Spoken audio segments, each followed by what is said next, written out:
Horror कहानियां थी। शब्द, तुझे भरोसा नहीं ना, तो फिर जा अपने कमरे में जाकर देख। तेरे पलंग के नीचे तुझे तेरी माँ की हड्डियां मिलेंगी।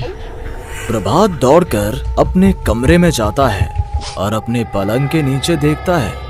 वहां पर सचमुच एक कंकाल पड़ा हुआ था और उसके शरीर पर जो कपड़े थे वो प्रभात की माँ के थे।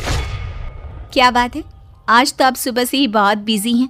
ऐसा क्या लिख रहे हैं? बस एक फैमिली की कहानी लिख रहा था। जैसे हमारी फैमिली है ना, तुम, माँ और मैं, लेकिन थोड़े अलग तरीके से, क्योंकि ये कहानी हॉरर है और इसमें जो आदमी है ना, मैंने उसकी बीवी को मार दिया है। मतलब कहानी में ऐसा लिखा है। और जानती हो, उसके बाद जो बीवी है ना, वो एक बुरी आत्मा बन जाती है। क्या बेटा, इस तरह की डरावनी कहानियां क्यों लिखता है तू? जानता है ना, हम जो सोचते हैं, जो लिखते हैं, हमारा दिमाग पूरा दिन वैसा ही होता रहता है। माँ, परेशान होने वाली क्या बात है? राइटर हूँ मैं, मेरा तो काम है कहानियां लिखना। और वैसे भी ये सिर्फ एक कहानी है माँ, कोई सच नहीं है। उसके बाद कुछ दिन बीत जाते हैं। एक रात प्रभात को अपने ऑफिस से लौटने में देरी हो जाती है। रात के लगभग 12 बजे हुए थे। प्रभात जैसे ही अपने घर पहुंचता है, उसने देखा कि उसकी पत्नी दुर्गा डाइनिंग टेबल पर उसका इंतजार कर रही है। आ गए आप? कब से आपका इंतजार कर रही थी। देखिए ना, खाना भी ठंडा हो गया है। अरे दुर्गा, आज तुमने अपने इतने लंबे लंबे बालों को खोलकर क्यों रखा है? तुम तो हमेशा अपने बाल बांध कर रखती हो। वो क्या है ना प्रभात, जब इंसान अपनी जिंदगी से मुक्त हो जाता है ना, तो उसे दूसरे सारे बंधन खोल देने चाहिए।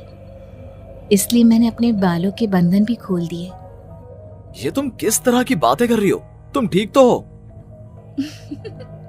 मैं बिल्कुल ठीक हूँ प्रभात। अच्छा चलो खाना खाओ। वो क्या है ना दुर्गा, मुझे भूख नहीं है। ऑफिस में कुछ खा लिया था। कोई बात नहीं, मैं तुम्हारे लिए एप्पल काट देती हूँ, एप्पल खा लो। नहीं दुर्गा, मुझे नहीं खाना है, मेरा मन नहीं है यार। तभी अचानक से दुर्गा अपने हाथ में एक बड़ा सा चाकू लेकर प्रभात पर हमला कर देती है।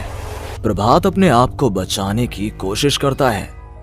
आज मैं तुझे नहीं छोड़ूंगी, तुझे अपने साथ लेकर जाऊंगी अपनी दुनिया में। ये क्या बोल रही हो तुम? तुम्हारा दिमाग खराब हो गया है। आखिर तुम हो कौन? दुर्गा अपनी गर्दन टेढ़ी करते हुए बोलती है।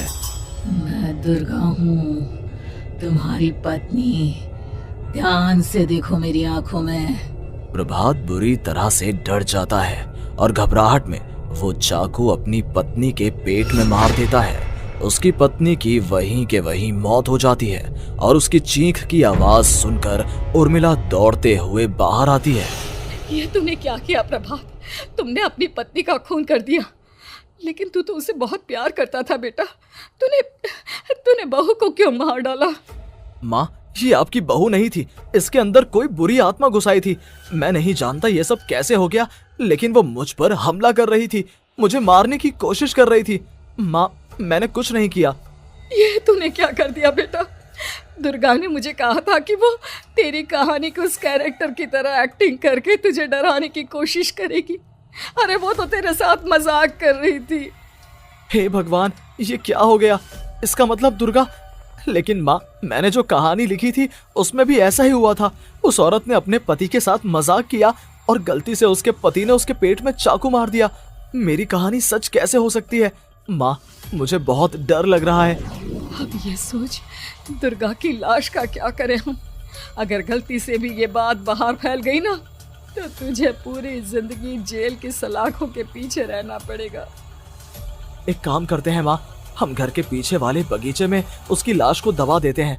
अगर कोई पूछेगा तो कह देंगे कि उर्मिला अपने मायके गई और फिर एक दिन हम भी अचानक यहाँ से कहीं दूर चले जाएंगे। कोई नहीं आएगा हमें पूछने, कोई नहीं आएगा माँ, बाद में जो होगा हम देख लेंगे। प्रभात अपनी माँ उर्मिला की मदद से दुर्गा की लाश को अपने घर के बगीचे में गाड़ देता है। कुछ दिन तो ऐसे ही बीत जाते हैं, लेकिन एक दिन अचानक रसोई से आ रही कुछ आवाजें सुनकर प्रभात की नींद खुलती है। प्रभात ने देखा कि वहां पर एक लंबे बालों वाली औरत दूसरी तरफ चेहरा करके खड़ी हुई थी। कौन है? कौन है वहां पर? अरे कौन हो तुम? मैं दुर्गा हूँ प्रभात। क्या हुआ?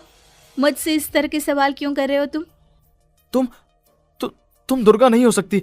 दुर्गा तो प्रभात, मैं तुम्हारी पत्नी हूँ, तुम मुझे कैसे भूल सकते हो? 4 दिन के लिए मायके क्या चली गई, तुम तो मुझे भूल ही गए। अब अगली बार ना मैं कहीं नहीं जाऊंगी। पता चला तुमने तो मुझे पहचानने से ही इनकार कर दिया। नहीं, तुम दुर्गा नहीं हो सकती। तुम दुर्गा हो ही नहीं सकती। मैं जानता हूँ ये सब क्या हो रहा है। मैंने अपनी कहानी में लिखा था कि उस आदमी की पत्नी की मौत के बाद एक बुरी आत्मा उसका रूप लेकर उसके घर में आ जाती है। तुम वही हो ना? और अचानक से खूबसूरत दुर्गा का चेहरा काला पड़ जाता है। उसकी आंखें लाल हो जाती हैं और पूरे शरीर पर बाल, लंबे नुकीले नाखून, उसके दोनों पैर उल्टे हो जाते हैं और बेहद डरावनी आवाज में वो चिल्लाकर कहती है, बुरी आत्मा, मेरा खून करके मुझे अपने ही घर में गाड़ कर तू मुझे बुरी आत्मा कह रहा है? मैं तुझे छोड़ूंगी नहीं। और अचानक से प्रभात के घर में बेहद डरावनी आवाजें गूंजने लगती हैं। घर में चारों तरफ बहुत सारी बुरी आत्माएं नजर आने लगती हैं। प्रभात घबरा कर अपनी माँ को आवाज देता है, माँ कहाँ है आप? जल्दी आइए माँ, देखिए ना ये सब क्या हो रहा है। प्रभात ने देखा कि अचानक से उसकी माँ कमरे से दौड़ कर आती है। क्या हुआ प्रभात? और ये लोग कौन है? इन सब की गर्दन टेढ़ी क्यों है? इनके बाल खुले हुए। प्रभात, ये सब लोग तो मुझे मरे हुए नजर आ रहे हैं।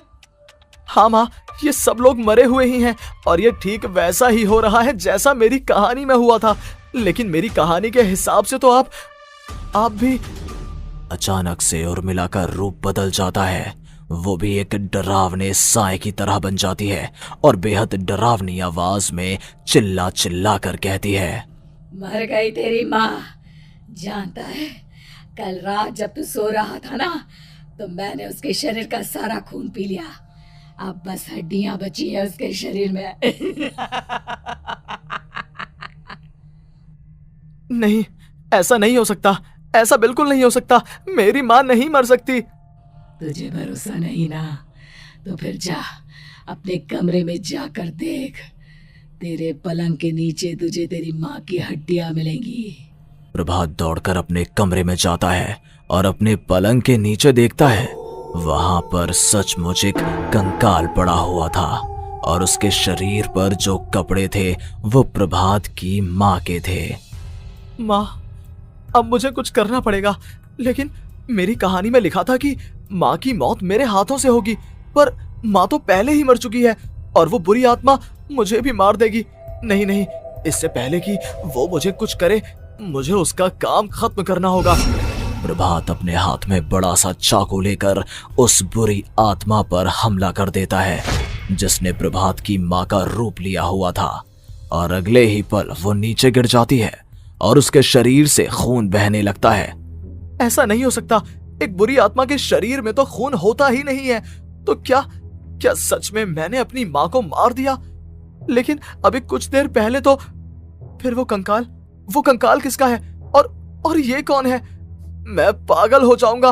और अपनी माँ की लाश, इसका मैं क्या करूं? लोग पूछेंगे तो मैं क्या जवाब दूंगा? तभी वहां पर दुर्गा का रूप लेकर जो आत्मा थी उसने प्रभात से कहा, गाड़ दे अपनी माँ को ले जाकर उसी जगह जहाँ तूने मेरा खून करके मुझे गाड़ दिया था। जा, चला जा। घबराया हुआ प्रभात पागलों की तरह अपनी माँ की लाश को लेकर बगीचे में गाड़ देता है। प्रभात की हालत पागलों जैसी हो जाती है। वो अपने आप को अपने घर में बंद कर लेता है। कहानी के हिसाब से तो आगे ये हुआ था कि कहानी लिखने वाले ने उन बुरी आत्माओं से डरकर आत्महत्या कर ली थी। तो क्या मैं भी मर जाऊंगा? क्या मैं भी आत्महत्या कर लूंगा? एक काम करता हूँ, मैं अपनी कहानी का अंत बदल देता हूँ। हाँ, ये मैंने पहले क्यों नहीं सोचा। मैं लिख दूंगा कि कहानी को लिखने वाला आत्महत्या नहीं करता, बल्कि कहीं दूर जाकर नए सिरे से अपनी जिंदगी शुरू करता है। यही सोचकर प्रभात ने अपनी लिखी हुई कहानी को बाहर निकाला और उसे पढ़ना शुरू किया। ये देखकर वो हैरान रह गया कि कहानी का क्लाइमैक्स तो किसी ने पहले ही बदल दिया था। ये क्या? इसमें तो लिखा हुआ है कि आखिर में उस लेखक की पत्नी और माँ दोनों बगीचे में जिंदा दफन थे। बुरी आत्माओं ने उनको कैद करके रखा था और वो लेखक अपनी माँ और पत्नी दोनों को जिंदा बाहर निकाल लेता है। लेकिन ये सब लिख किसने दिया?